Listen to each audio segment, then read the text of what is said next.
Have you ever tried to play a duet with a student and it falls apart? Before you know it, you are ending up following the student instead of the other way around. This is actually very common, and it's not because the student can't read music, it's because they haven't developed pre-ensemble skills. What are pre-ensemble skills? I shared about this recently at MTNA, and the big takeaway is that kids can start learning ensemble skills before they're even ready for the written duets. The key is start with three things. We need steady beat, we need simple patterns, and natural body movement. Before we even sit at the piano, we can practice off-bench things like patching on legs, which just means tapping your legs in a vertical way, or clapping or marching to a steady beat. And when they're ready, go to the piano and imitate the very thing you started with, this vertical motion in a steady pattern. And that is the secret sauce, to take your offbeat things that you have practiced and practice very, very similar patterns on the piano. Now, the other thing that's important is to talk about beat versus rhythm. I like to say to my students, repeat after me. The beat stays the same. It never changes. The rhythm goes with the words. And then we practice that with our songs. Can we tap the beat?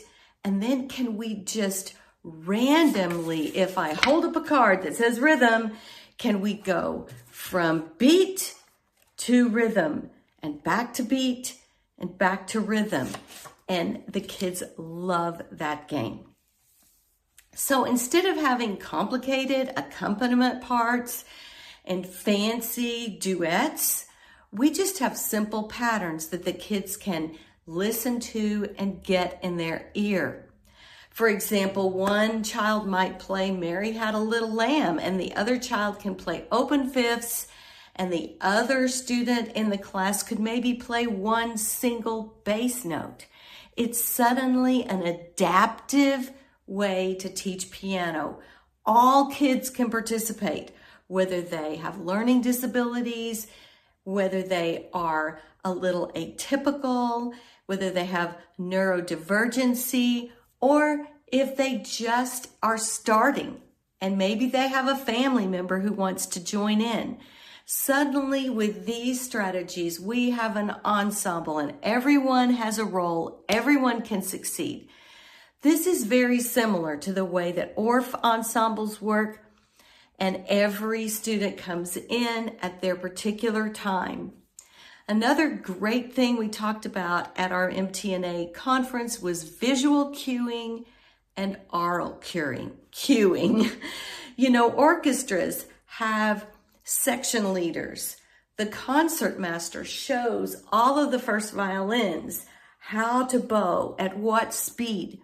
They all watch the concertmaster as much or more as they watch the conductor. And in piano ensembles, we can designate one person at each piano to be that person that keeps the steady beat, the person that everyone can watch for stability.